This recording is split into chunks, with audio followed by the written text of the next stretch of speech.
नमस्कार, मैं डॉक्टर रजनीश कुमार आप सभी का एक बार फिर से हार्दिक स्वागत करता हूँ।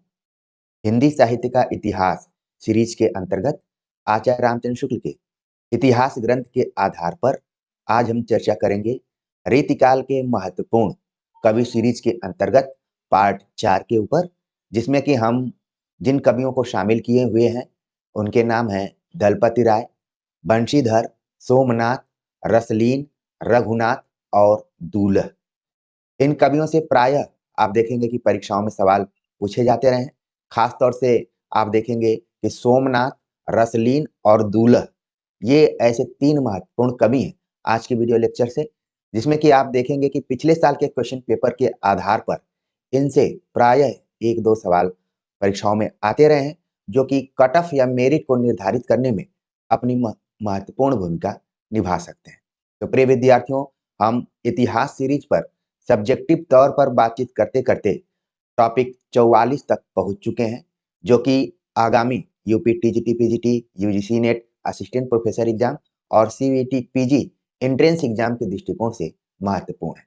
तो चलते हैं, देखते हैं कि आज के जिन कवियों पर हमें चर्चा करना है उनके बारे में आचार्य रामचंद्र शुक्ल ने क्या लिखा है और कौन कौन से कथन महत्वपूर्ण है और तथ्य महत्वपूर्ण है।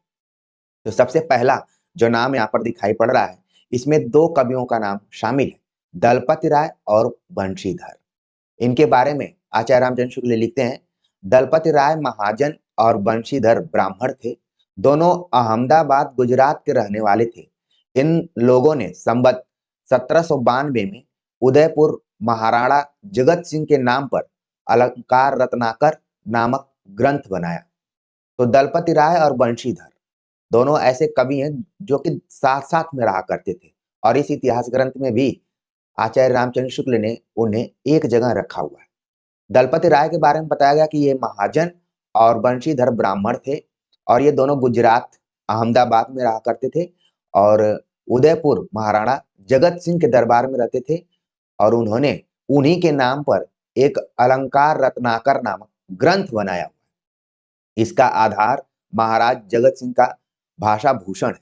इसका भाषा भूषण के साथ प्राय वही संबंध है जो कुवलयानंद का चंद्रालोक के साथ है। अब एक चीज आप यहाँ पर देखिए कि जो यहाँ पर दलपति राय और बंशीधर ने अलंकार रत्नाकर लिखा है, उसका आधार महाराज जसवंत सिंह का जो भाषा भूषण था वही है। यानी कि जसवंत सिंह पर हम पहले के वीडियो लेक्चर में चर्चा कर चुके हैं, और हमने बताया था कि भाषा भूषण का जो आधार है वो चंद्रालोक है। इसीलिए आप देखेंगे कि इस काल का नाम रीतिकाल रखा गया है कि संस्कृत आचार्यों की कुछ रचनाओं को आधार बनाते हुए रीतिकालीन कवियों ने अपने कुछ ग्रंथ लिखे। उसमें सबसे अगर महत्वपूर्ण अगर कोई ग्रंथ आपको दिखाई देगा तो वह जयदेव का चंद्रालोक। उसको आधार बनाकर बहुत सारी रचनाएं लिखी गई, साथ में चंद्रालोक को आधार बनाकर लिखा गया भाषा भूषण। अब भाषा भूषण को आधार बनाते हुए रीतिकाल के और भी ग्रंथ लिखे गए। तो वही बात यहाँ पर बताई जा रही है कि भाषा भूषण के साथ प्राय वही संबंध है जो कुवलयानंद का चंद्रालोक के साथ है। इस ग्रंथ में विशेषता यह है कि इसमें अलंकारों का स्वरूप समझाने का प्रयत्न किया गया है। इस कार्य के लिए गद्य व्यवहृत हुआ है।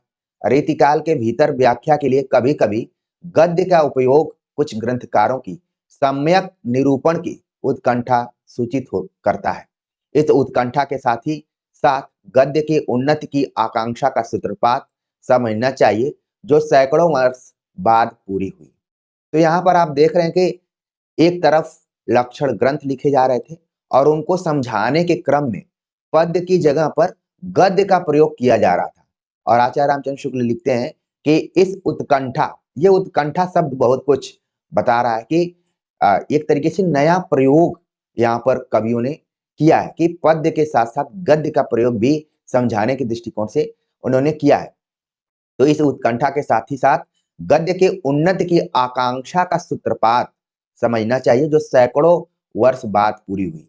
यानी कि रीतिकाल के लगभग 100 साल के बाद जिस गद्य को हम लोग पढ़ना शुरू किए, उसकी शुरुआत रीतिकाल के ही अंतिम समय में हो चुकी थी, लेकिन 100 साल के बाद आगे चलकर विशुद्ध तरीके से हिंदी साहित्य में गद्य लेखन की शुरुआत हो गई, जिसमें कि आप फोर्ट विलियम कॉलेज और अन्य संस्थाओं का नाम आगे चलकर पढ़ेंगे। जब हम गद्य साहित्य यानी कि आधुनिक काल पढ़ेंगे तो इसमें और विस्तार से बताएंगे।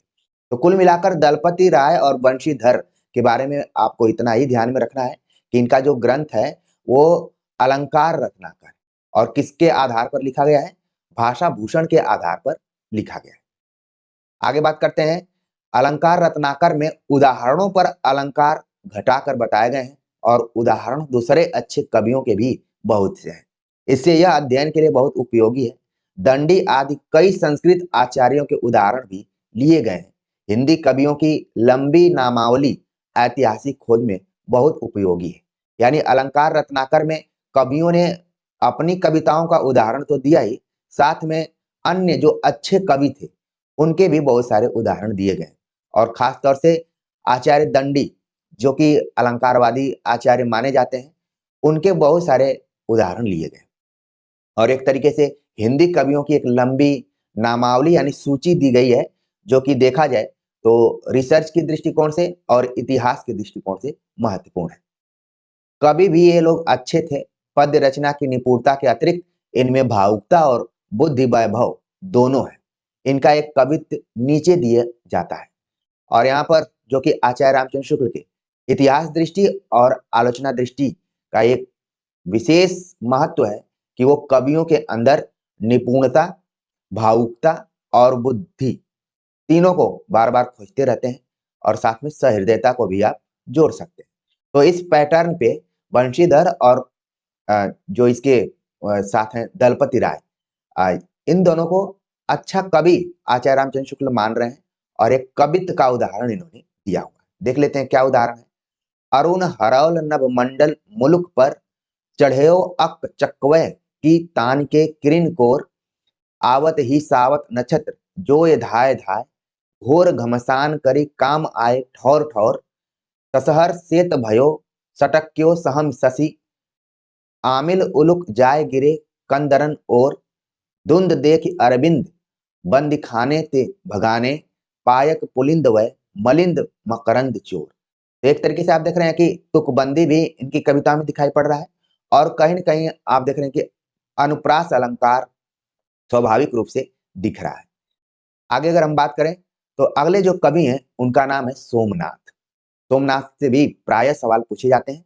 हालांकि आपने एक सोमनाथ मंदिर पढ़ा होगा जो कि जिसपे महमूद गजनवी ने आक्रमण किया था, जो कि इस समय गुजरात में। लेकिन ये सोमनाथ एक व्यक्ति का नाम है। यहाँ पर उनके बारे में आचार्य रामचंद्र शुक्ल लिखते हैं, ये माथुर ब्राह्मण थे। जब आप बिहारी को पढ़ेंगे और उनके पुत्र और पौत्र को पढ़ेंगे तो वहां पर आप देखेंगे कि माथुर चौबे का नाम उन्होंने लिया। अब यहाँ पर सोमनाथ के बारे में आचार्य रामचंद्र शुक्ल लिखते हैं, ये माथुर ब्राह्मण थे और भरतपुर के महाराज बदन सिंह के कनिष्ठ पुत्र प्रताप सिंह के यहाँ रहते थे। इन्होंने संवत 1794 में रस पीयूष निधि नामक नीति का एक विस्तृत ग्रंथ बनाया, जिसमें पिंगल, काव्य लक्षण, प्रयोजन, भेद, शब्द शक्ति, ध्वनि, भाव, रस, रीति, गुण, दोष इत्यादि सब विषयों का निरूपण है। तो जो रस पीयूष निधि आप देख रहे हैं, ये रचना है सोमनाथ की। और किस टाइप की रचना है आपको ध्यान में रखना है कि ये एक नीति ग्रंथ है। इसके बावजूद इसमें आप देखेंगे कि जो साहित्य शास्त्र के प्रमुख बिंदु हैं, काव्य लक्षण क्या है, काव्य प्रयोजन क्या है, शब्द शक्तियां क्या है, ध्वनि क्या है, रस क्या है, गुण क्या है, दोष क्या है, उन सभी पर भी इसमें विस्तार से विचार किया गया है। तो रस पीयूष निधि परीक्षाओं में खूब पूछा जाता है किसका ग्रंथ है, और इसके बहाने आपने ये भी देखा कि जो सोमनाथ है वो माथुर ब्राह्मण है, भरतपुर के महाराज बदन सिंह के पुत्र प्रताप सिंह के यहाँ वो रहा करते थे। ये भी एक दरबारी कवि के तौर पर ही थे। आगे लिखते हैं कि यह दास जी के काव्य निर्णय से बड़ा ग्रंथ है। यानी कि अभी तक हम जो भिखारी दास के काव्य निर्णय को काव्य रीति के संदर्भ में एक बड़ा ग्रंथ मानते थे, लेकिन रस पीयूष निधि को बताया जा रहा है कि काव्य निर्णय से भी एक बड़ा ग्रंथ है। तो प्रिय विद्यार्थियों, जहां इन वीडियो लेक्चर के माध्यम से आपका रिवीजन हो रहा है, अब आपके दिमाग में बैठ गया होगा कि काव्य निर्णय किसकी रचना है, काव्य विवेक किसकी रचना है, रस पीयूष निधि किसकी रचना है, और कैसे रीतिकाल में रीति ग्रंथकारों की परंपरा का विकास हो रहा है, कैसे एक दूसरे से जुड़े हुए हैं। आपको ये चीजें समझ में आ रही होंगी। तो दास जी के काव्य निर्णय से भी बड़ा ग्रंथ है रस पीयूष निधि। काव्य निरूपण में ये श्रीपति और दास के समान ही है। श्रीपति के बारे में हमने चर्चा कर ली है, दास के बारे में भी चर्चा कर ली है। विषय को स्पष्ट करने की प्रणाली इनकी बहुत अच्छी है, यानी कि जिस भी विषय को इन्होंने उठाया है उसको सबसे पहले इन्होंने क्लियर करके रखा है, और ये क्लियरिटी ही किसी भी चीज को महत्वपूर्ण बनाती है।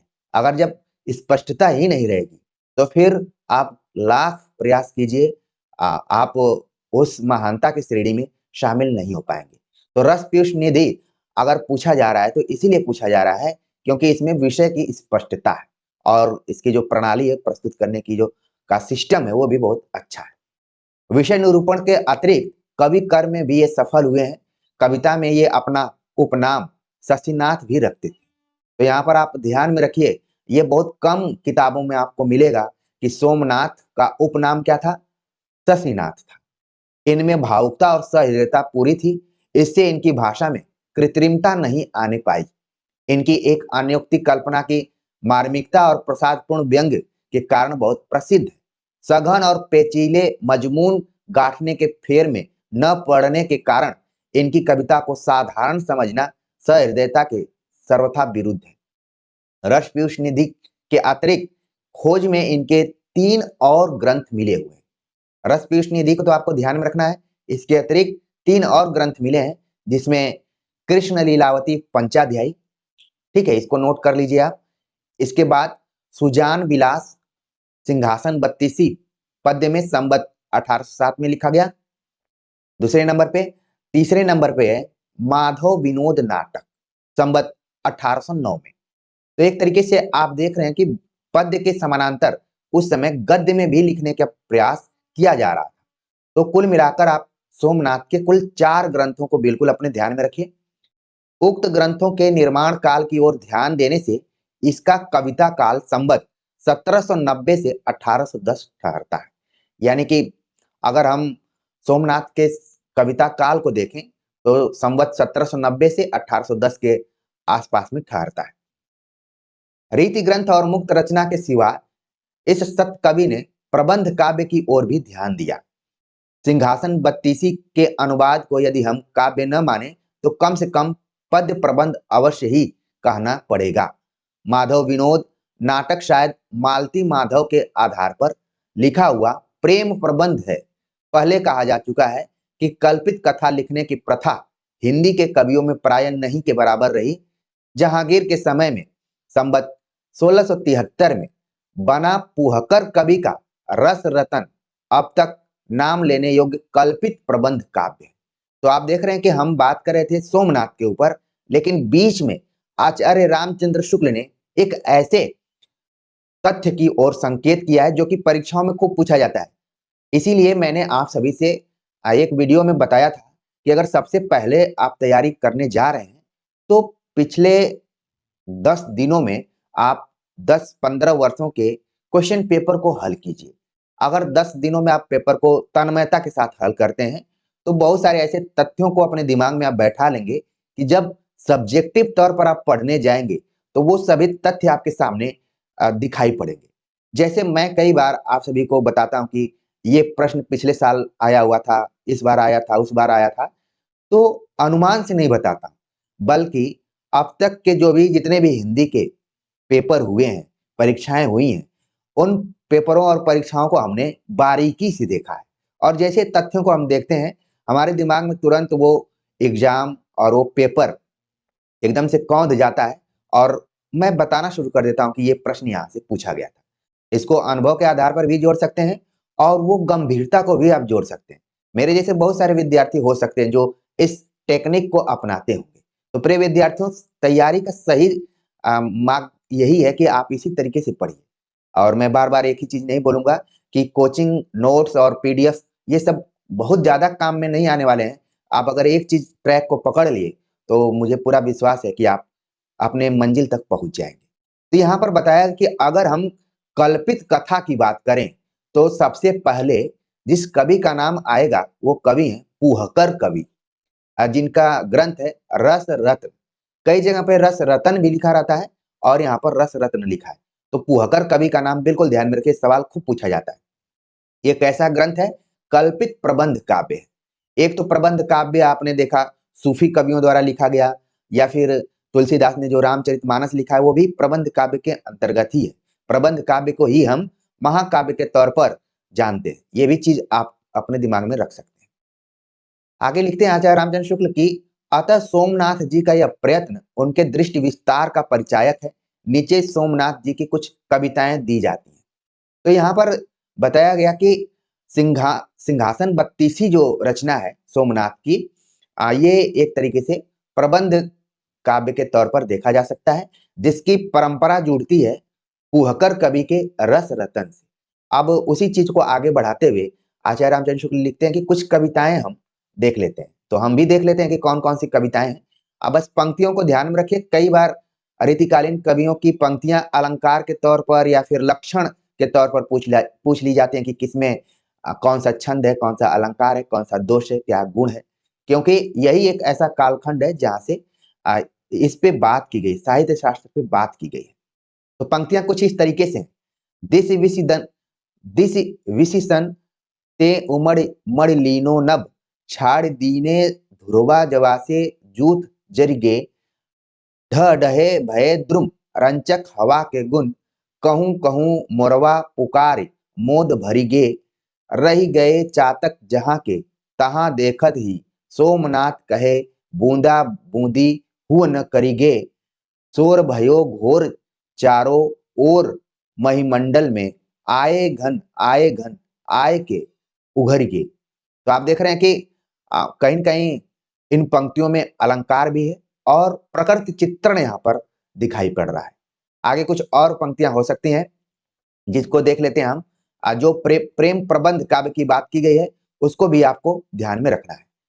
प्रीति नई नित कीजत है, सब सो छलकी बतरान परी है, सीखी डिठाई कहाँ ससीनाथ, हमें दिन द्वैक ते जान परी है, और कहा ली लहिए सजनी कठिनाई गरे अति आन परी है, मानत है बरज्यो न कछु अब ऐसी सुजान बानी परी है।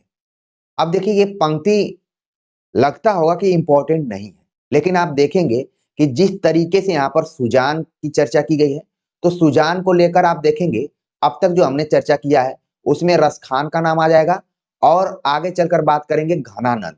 इन दोनों कवियों ने भी सुजान शब्द का प्रयोग खूब किया है और यहाँ पर आप देख रहे हैं कि सोमनाथ जी भी ने किया हुआ है और सोमनाथ का जो उपनाम था वो शशिनाथ यहाँ पर आप देख रहे होंगे। तो कहीं न कहीं ये पंक्तियां आपको परीक्षाओं में भ्रमित कर सकती हैं, लेकिन जब आप अनुराग हिंदी एकेडमी पर जुड़े हुए हैं तो थोड़ा सा तो आप ठहर कर वहां पर आंसर देंगे कि हो सकता है कि ये चकमा देने के लिए विकल्प में सोमनाथ है तो थोड़ा उन पर भी आप ध्यान रखेंगे। सोमनाथ ने भी सुजान से संबंधित एक रचना लिखी हुई है जिसकी चर्चा हमने कर दी। आगे बात करते हो, आगे और कुछ पंक्तियां हैं। झमकत बदन मतंग कुंभ उत्तंग अंग बर, बंदन बलित भुसुंड कुंडलित सुंड सिद्धिधर, कंचन मणिमय मुकुट जगमय सुधर शीस पर, लोचन तीन विशाल चार भुज ध्यावत सुर नर, शशिनाथ नंद स्वच्छंद निति कोटि विघन क्षर छंदहर, जय बुद्धि विलंब अमंद दुति इंदु भाल आनंद कर। तो ये सब पंक्तियां हैं और देख रहे हैं कि इसमें उपनाम जो शशिनाथ है वो सोमनाथ का है। ये अब आपके दिमाग में एकदम से बैठ गया होगा। आगे बात करते हैं, अगले जो कवि हैं बहुत ही महत्वपूर्ण कवि रसलीन। ये भी आप देखेंगे उत्तर प्रदेश टीजीटी पीजीटी या फिर जीआईसी जीडीसी के एग्जाम में भी खूब रसलीन से सवाल पूछा जाता है, इंपॉर्टेंट कवि हैं। तो रसलीन के बारे में आचार्य रामचंद्र शुक्ल ने लिखा है, इनका नाम सैयद गुलाम नबी था। ये सवाल खूब पूछा जाता है कि रसलीन का पूरा नाम क्या था या फिर वास्तविक नाम क्या है, ये सवाल पूछा जाता है। तो ये वाक्य बड़ा ही महत्वपूर्ण है कि रसलीन, जिनको हम रीतिकालीन कवि के तौर पर जानते हैं, लेकिन उनका जो पूरा नाम है वो सैयद गुलाम नबी। ये प्रसिद्ध विलग्राम जिला हरदोई के रहने वाले थे। ये वही हरदोई है जहां से 2022 के फॉर्म को का जो भरा गया था फॉर्म 2024 में, वहीं से वो लेटर वायरल हुआ था कि अब जल्दी ही उत्तर प्रदेश शिक्षा सेवा चयन आयोग एग्जाम कराएगा और आप लोगों में खलबली मच गई थी। तो ये वही हरदोई है जो कि उत्तर प्रदेश में है और रसलीन का संबंध वहीं से था। विलग्राम जिला हरदोई के रहने वाले थे, जहां अच्छे-अच्छे विद्वान मुसलमान होते आए हैं। अपने नाम के आगे विल विलग्रामी लगाना एक बड़े सम्मान की बात यहाँ के लोग समझते थे। तो अगर हम हरदोई से अगर कोई विद्यार्थी जुड़ा हो, तो वो बता सकता है कि क्या अभी तक बिलग्रामी नाम लोग लगाते हैं या सम्मान की बात समझते हैं? अगर ऐसी बात होगी, तो ये बात और प्रामाणिक हो जाएगी। तो आपको ध्यान में रखना है कि जैसे कई बार हम जैसे मैं गाजीपुर का हूँ, तो गाजीपुरी भी लोग लगा लेते हैं, ठीक है? और कई लोग बनारसी लगा लेते हैं, ठीक? इसी तरीके से कोई लोग सुल्तानपुरी लगा लेते हैं। तो जगह का भी प्रयोग किया जाता है, उपयोग किया जाता है।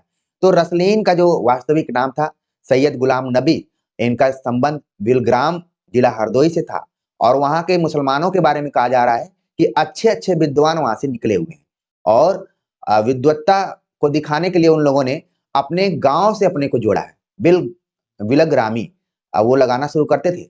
गुलाम नबी ने अपने पिता का नाम बाकर लिखा है। तो मान लीजिए कभी दिन खराब हो, तो पूछा जा सकता है कि रसलीन के पिताजी का क्या नाम था? तो आप याद करिए बाकर। इन्होंने अपनी प्रसिद्ध पुस्तक अंग दर्पण संवत 1794 में लिखी हुई थी। तो देखिए यहाँ पर जो अगला जो महत्वपूर्ण है तथ्य है वो है अंग दर्पण। रसलीन का लिखा हुआ ये ग्रंथ है और 1794 संवत में लिखा गया है, जिसमें अंगों का उपमा उत्प्रेक्षा से युक्त चमत्कार पूर्ण वर्णन है। सुक्तियों के चमत्कार के लिए यह ग्रंथ काव्य रसिकों में बराबर विख्यात चला आया है। यह प्रसिद्ध दोहा जिसे जन साधारण बिहारी का समझा करते हैं, अंग दर्पण का है और ये दोहा कई बार परीक्षाओं में पूछा जा चुका है। पहले तो आपको ध्यान में रखना है कि ये दोहा है। अगर मान लीजिए व्याकरण के तौर पर ये पूछा जाए, तो आपको मात्रा इत्यादि गिनने की जरूरत ही नहीं है, तुरंत आप बता दीजिए कि ये दोहा है। लेकिन जो महत्वपूर्ण चीज ये है कि ये दोहा है, ये बिहारी का नहीं है बल्कि ये रसलीन द्वारा लिखा गया है। और जब मैं भी अभ्यर्थी के तौर पर परीक्षाओं में जाया करता था, तो ये दोहा कई परीक्षाओं में मैंने देखा है कि आया है। तो हमने तो याद कर लिया था, अलग जगह एक लिख लिया था कि ये रसलीन का है, बिहारी का नहीं। ये दोहा क्या है? अमीय हलाहल मद भरे श्वेत श्याम रत्नार जियत मरत झुक झुक परत जेह चितवत इकबार। तो ये रसलीन का दोहा है, आपको भी विशेष तौर पर इसको ध्यान में रखना है। अंग दर्पण के अतिरिक्त रसलीन जी ने संवत 1798 में रस प्रबोध नामक रस निरूपण का ग्रंथ दोहों में बनाया है। तो आप देख रहे हैं कि रसलीन का ज्यादा झुकाव छंदों के दृष्टिकोण से दोहा छंद पर है। इन्होंने जहां अंग दर्पण दोहे में लिखा है, वहीं रस पर आधारित एक ग्रंथ लिखा रस प्रबोध। बड़ा ही इंपॉर्टेंट ये ग्रंथ है, खूब पूछा जाता है इसको, आप लोगों ने पिछले साल के क्वेश्चन पेपर में भी देखा होगा। इसमें कुल 1155 दोहे हैं। ये देखिए यहाँ पर इंपॉर्टेंट फैक्ट है कि जो रस प्रबोध है उसमें 1155 दोहे हैं और रस भाव नायिका भेद सठ ऋतु 12 मासा आदि अनेक प्रसंग आए हैं। यानी कि रसलीन के पहले जो भी परंपरा चली आ रही थी, रस को ध्यान में रखते हुए, भाव को ध्यान में रखते हुए, नायिका भेद जिस काल में रसलीन थे उसमें व्यापक स्तर पर लिखा जा रहा था। सठ ऋतु को लेकर भी कई कवियों के बारे में हमने चर्चा की कि सठ ऋतु के बारे में ये लोग लिखा करते थे। 12 मासा अगर पद्धति का प्रयोग हम देखें तो सबसे पहले तो आदिकाल में ही दिखाई पड़ता है, लेकिन इसको ज्यादा प्रमुखता दी जैसी ने अपने नागमती वियोग खंड में, ठीक है। तो 12 मासा का भी इन्होंने प्रयोग किया हुआ है। रस विषय का अनेक ढंग का यह छोटा सा अच्छा ग्रंथ है। रसलीन ने स्वयं कहा है कि इस छोटे से ग्रंथ को पढ़ लेने पर रस का विषय जानने के लिए और ग्रंथ पढ़ने की आवश्यकता न रहेगी। देखिए ये रसलीन का कॉन्फिडेंस, आत्मविश्वास बताता है कि जो उन्होंने रस प्रबोध लिख दिया और रस के बारे में अगर आप जानना चाहते हैं तो रस प्रबोध को ही अगर पढ़ लेंगे तो फिर भी आपका काम चल जाएगा और किसी ग्रंथ को पढ़ने की जरूरत नहीं है। पर यह ग्रंथ अंग दर्पण के ऐसा प्रसिद्ध न हुआ। जितनी प्रसिद्धि अंग दर्पण को मिली, उतनी प्रसिद्धि शायद रस प्रबोध को नहीं मिल पाई। हालांकि रस के दृष्टिकोण से बड़ा ही इंपॉर्टेंट ये ग्रंथ रहा है। आगे बात करते हैं। रसलीन ने अपने को दोहों की रचना तक ही सीमित रखा, जिनमें पदावली की गति द्वारा नाद सौंदर्य का अवकाश बहुत ही कम रहता है। चमत्कार और उक्त वैचित्र की ओर इन्होंने अधिक ध्यान रखा है। ये चीज यहाँ पर ध्यान में रखिए।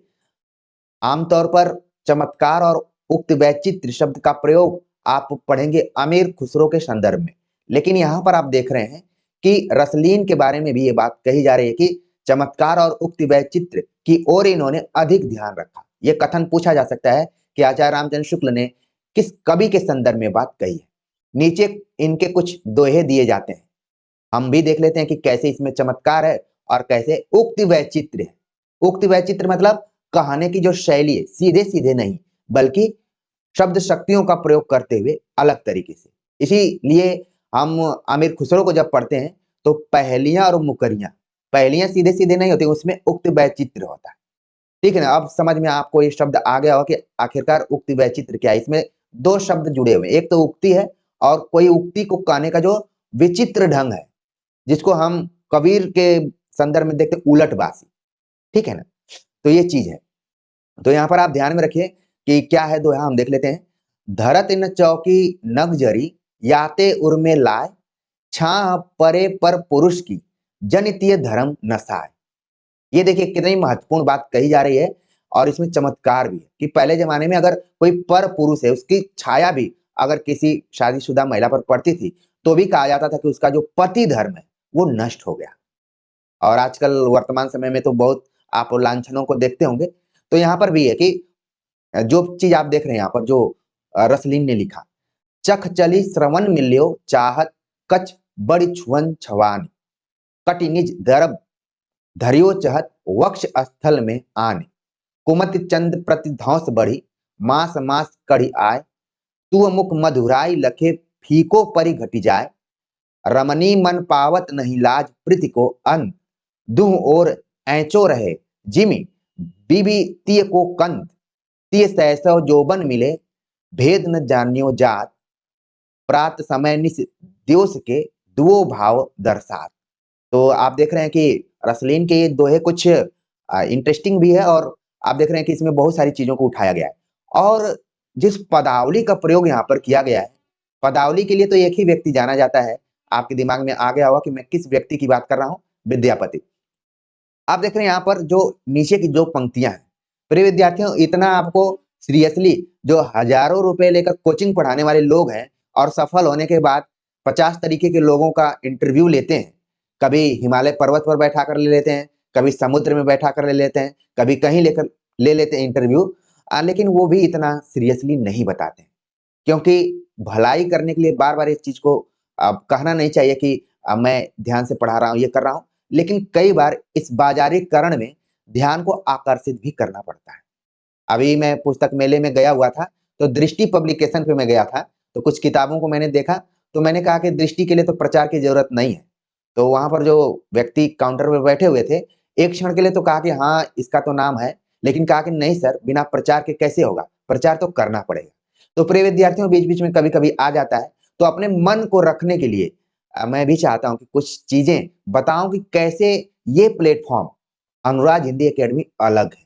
इसी मामले में अलग है कि आपको हर एंगल से आपका दिमाग रबर की तरफ बढ़ाने की कोशिश की जाती है। बाकी जब तक इस चैनल पर जुड़े रहेंगे, आपका दिमाग रबर की तरह तना रहेगा, लेकिन जैसे ही इस प्लेटफॉर्म को छोड़ेंगे, आपका दिमाग फिर सिकुड़ जाएगा। मैं रबड़ यूं ही नहीं कहता हूं, उसका बहुत गहरा अर्थ है। तो यहाँ पर देखिए जैसे बताया गया, 30 सैसव जोवन मिले, तो ऐसे लग रहा है कि ये पंक्तियां रसलीन की नहीं है बल्कि किसकी है, विद्यापति की। यही चीज मैं बताना चाह रहा था कि इसको आपको ध्यान में रखना है, स्पेशली ध्यान में रखना है कि ये रसलीन की कविता है, क्योंकि सैसव जोबन मिलने की बात ज्यादातर विद्यापति ने अपनी पदावली में किया हुआ है। आगे देखते हैं, अगले जो कवि हैं उनका नाम है रघुनाथ। रघुनाथ को प्राय हम ज्यादा महत्वपूर्ण कवियों के रूप में तो नहीं देखते हैं, लेकिन वही मैंने कहा कि जब दिन खराब हो तो ये सभी कवियों से सवाल भी पूछा जाता है। तो रघुनाथ के बारे में आचार्य रामचंद्र शुक्ल ने क्या लिखा, ये बंदी जन एक प्रसिद्ध कवि हुए हैं जो काशीराज महाराजा बरिबंड सिंह की सभा को सुशोभित करते थे। काशी नरेश ने इन्हें चौरा ग्राम दिया था। इनके पुत्र गोकुलनाथ, पौत्र गोपीनाथ और गोकुलनाथ के शिष्य मणिदेव ने महाभारत का भाषा अनुवाद किया, जो काशीराज के पुस्तकालय में है। ठाकुर श्री सिंह ने इनके चार ग्रंथों के नाम लिखे हैं। तो एक चीज आपको ध्यान में रखना है कि जो रघुनाथ कवि हैं, इनका संबंध है वाराणसी से। काशीराज मतलब काशी नरेश, जो इस समय भी ये परंपरा चलती आ रही है, जब आपसे भी हम चर्चा कर रहे हैं, तो वहीं काशी नरेश के ये संरक्षण में रहा करते थे। और इनको काशी नरेश ने खुश होकर एक गांव दे दिया था जिसका नाम है चौरा ग्राम। अब हो सकता है कि कोई विद्यार्थी चौरा ग्राम से भी जुड़ा हो, नहीं जुड़ा हो तो जिस तरीके से आप लमही लहरतारा को देखते हैं, कभी मौका मिले तो आप चौरा ग्राम में भी जा सकते हैं।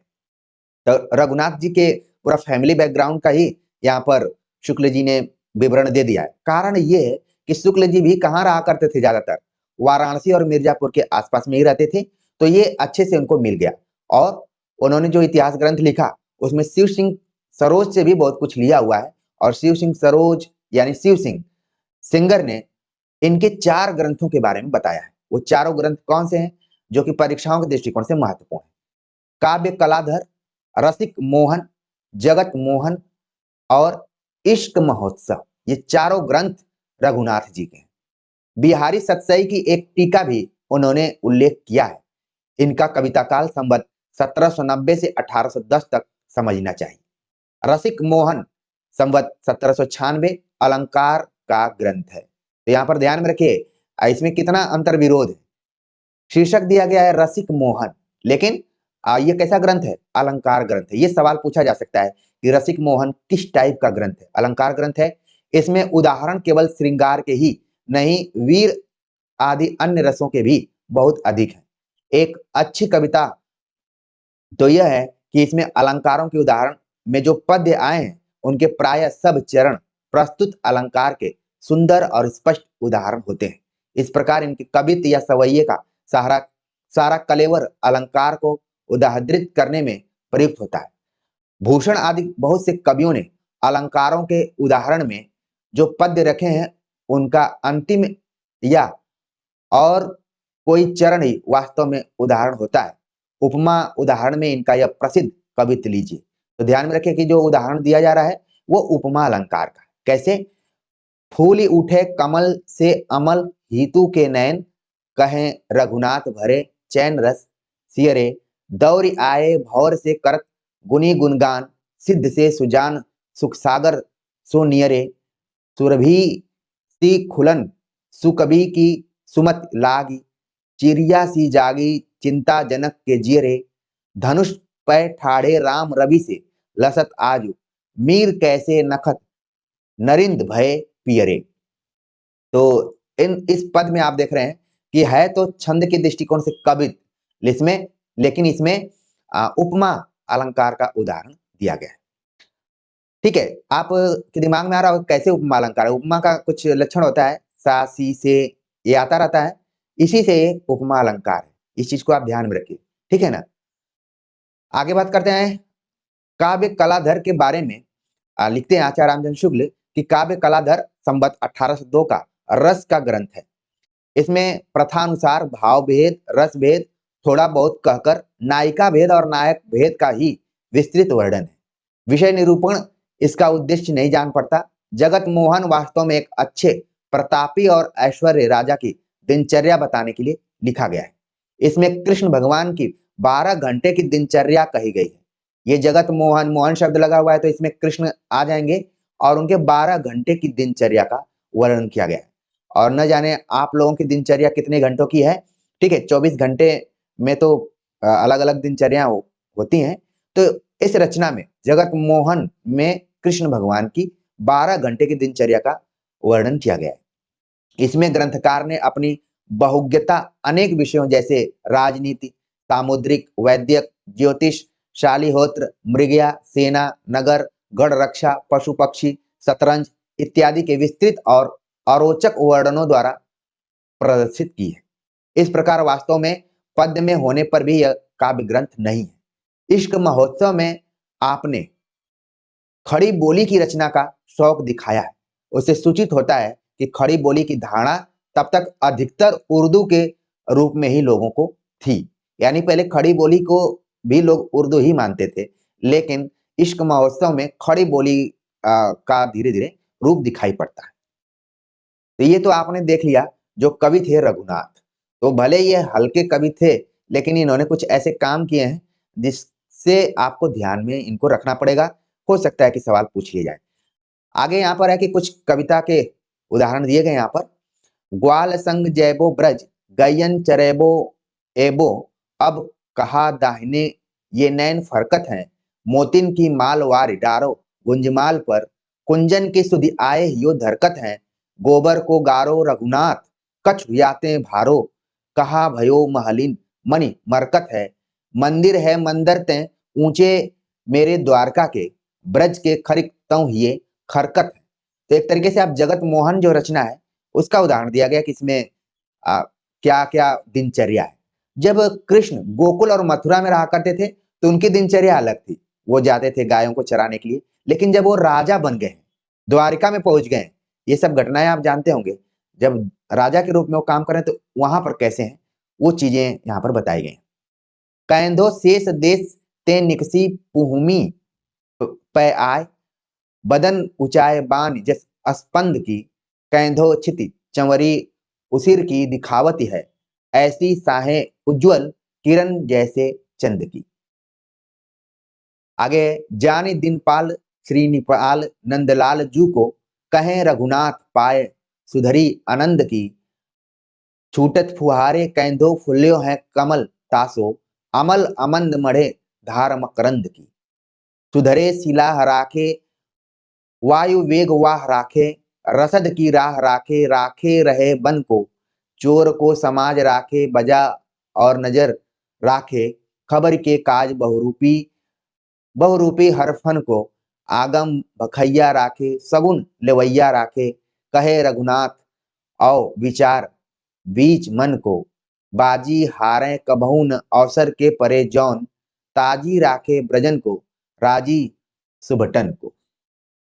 तो ये सब पंक्तियां हैं, इनको आप ध्यान में रख सकते हैं।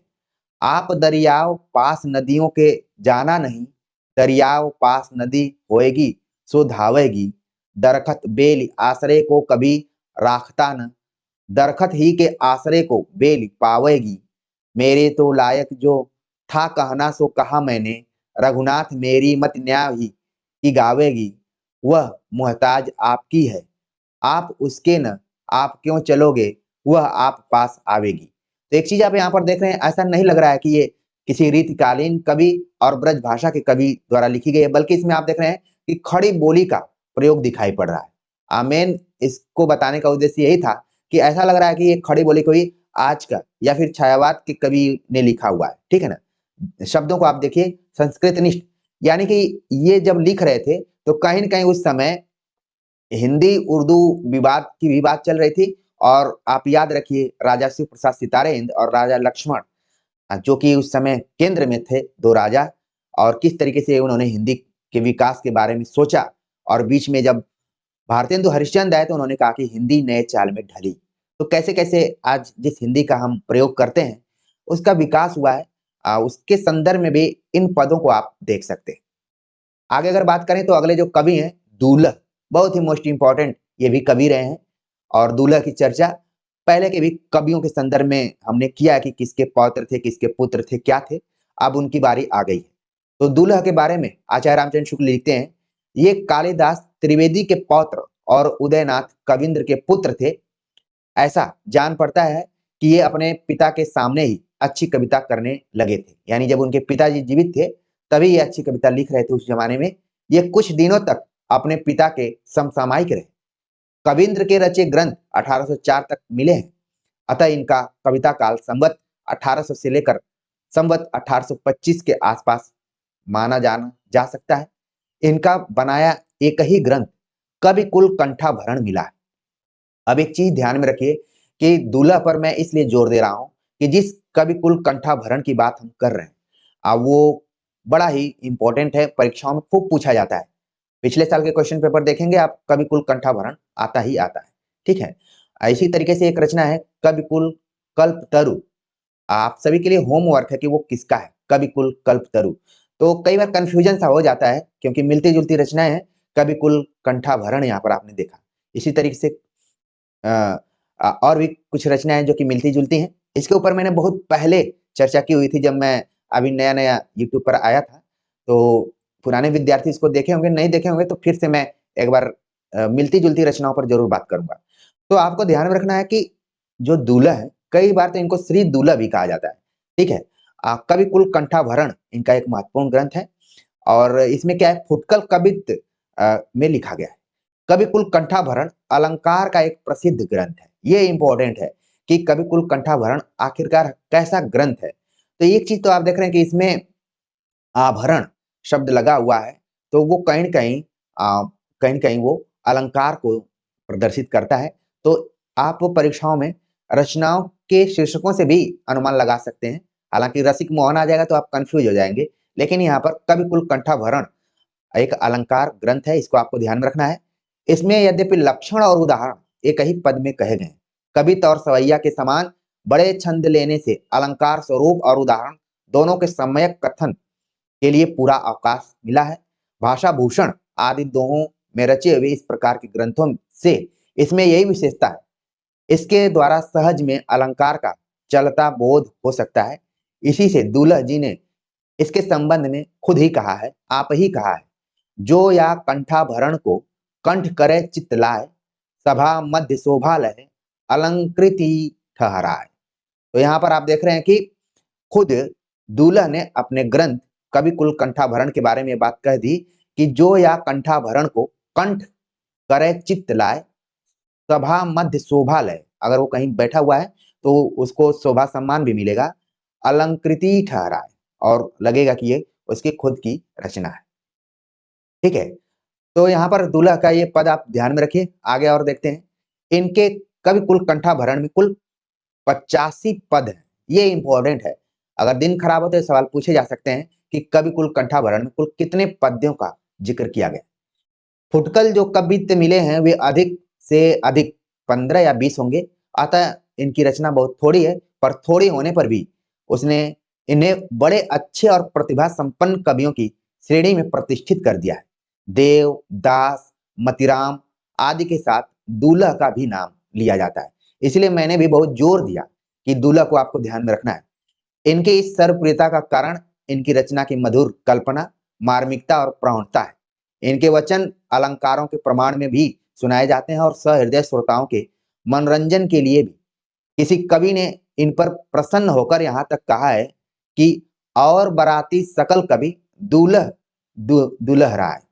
तो कहा गया कि और कवि तो बाराती की तरह हैं, लेकिन दूल्हा क्या है? वो दूल्हे की तरह है। तो ये भी बात है, जैसे आपने नंददास को पढ़ा होगा कि और कवि जड़िया नंददास सबसे बढ़िया, कुछ ऐसे करके है उनका।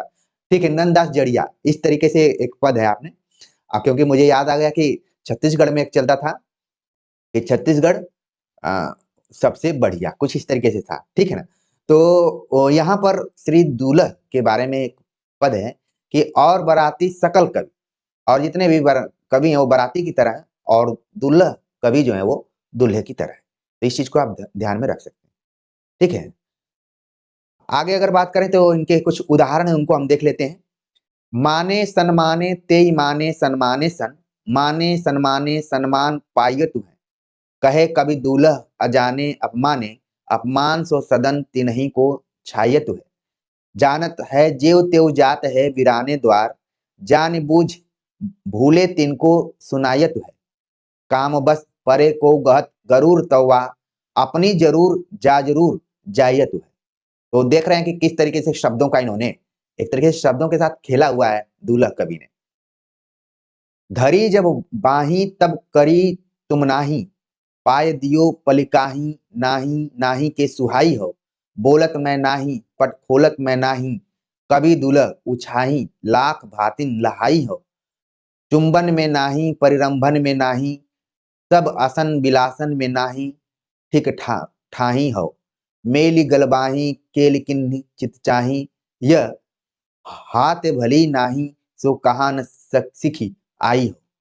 ये कुछ वैसे ही है कि अति सुधो सन्य को मार्ग है, जहाँ नेक सयानप बाक नहीं, कौन दी पाटी पढ़ी वो लला मन ले उपदेहु छटाक नहीं। तो नाही नाही, हर एक चीज में नाही नाही है। तो यही अंत में पूछा गया कि कहाँ से ये सभी चीजों को सीखी हो नाही नाही। तो कहीं न कहीं इसमें श्रृंगार का रूप मुझे दिखाई पड़ रहा है।